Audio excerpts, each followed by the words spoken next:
What's up everybody, Tag with you here.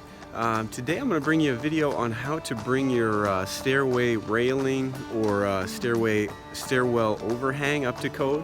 Ours is about 6 inches short of code.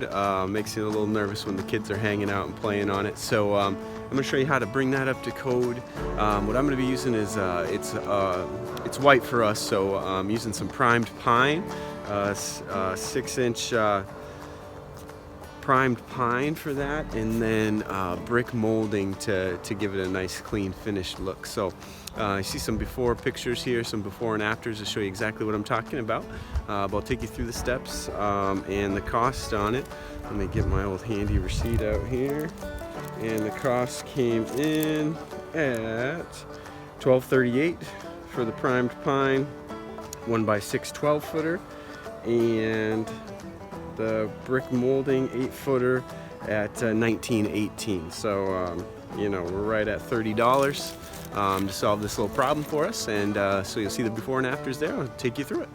Alright, so first thing first is our long run of this particular project is 65 inches, so I got an 8-footer of the brick molding primed white here. So I'm going to trim that down to 65 inches to fit our space. Then we'll put that in place, just to make sure it's looking like what we want. Then we'll do section 2 and 3 after that. Alright, then our next cut on the brick molding side of things is at a 38 and an 1/8. 38 and an 1/8. So then we'll put, I'll show you what the two pieces of brick molding look like butting up against each other. We'll secure those, and then we'll add the 1x6. Okay, so here is a mock-up of the brick molding on top of the staircase. So you know, the width and then the width out. So that's going to be step 1. So we get the brick molding on. I'll secure that down the railing here, and then the 1x6 will secure on the back side there. So that'll be the next step. So we're going to go ahead and secure the brick molding in place there, and then we'll get to cutting the 1x6. So next step is to make sure that my angle is square. So the in between here for me is 3 and an 1/8. So I just want to measure that, you know, right at this end and then down at this end, and get them squared so they're both 3 and an 1/8. Then we know we're not running off at an odd angle there. We get that perfect corner for you there.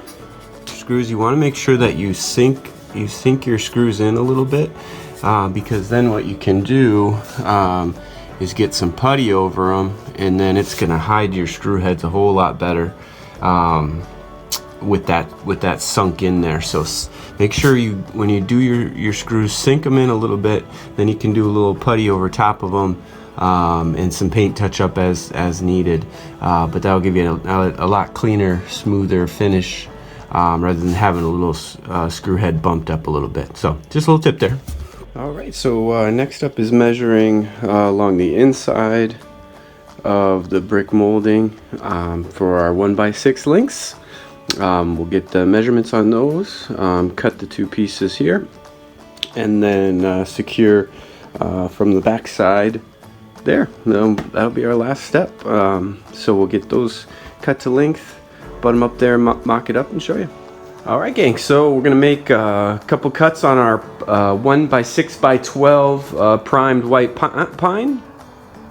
Make a couple cuts there. First one's right on the nose at 67 inches. So we'll get that one cut, get them both in place and mocked up, and we'll show you what it looks like. Okay, so there's our mock-up. That's what ultimately we're gonna look like there. So now we're just gonna secure the 1x6s here from the back side into the brick molding. So then we'll have it nice and secure. We'll fill those screw holes like I showed you, like we did with these here. Sink those screws in so you can fill that with putty, give you a little bit better finish there. As you can see, my boards are a little marked up, so we're gonna end up going through and doing a touch-up paint on it anyways. But that's the mock-up there. I did consider, just riding the 1x6 right on the top here as well. But all in all, I just kind of like this look a little bit better. So obviously you have many options from here as to how you can do it. But this is, like I said, a really cost-effective way to do it. 30 bucks, and we're gonna have this raised up to code as it should be. Should you need to sell the house or whatever, you're gonna have to have it to that code. So you want to see what your code is. But where I live, 36 inches is our code, so we're just gonna get this up and looking nice. All right, gang, there she is. It's all up. We got them all secured. We're up to 36 inches. Got it up to the height that that it needs to be to meet codes, all that good stuff. Puttied in all the screw heads, everything else. So this is sort of the backside look of it. But like I said, 30 bucks, about an hour and a half of time, maybe a little less even. And you got yourself a railing that's up to code, or an overhang that's up to code. I'm just gonna do a little, paint touch up. As you can see, scuffed up the boards a little bit, yeah, I'll do a little paint touch up. You'll see the nice, clean, sparkly unicorn white, beautiful for the wife look just pop up here in a second. The before and afters, and there it is. So if you have any questions or comments, hit me up. Hit that follow button if you enjoyed today's project, and any questions, I'll try to answer those as well. There you go. Take care, gang.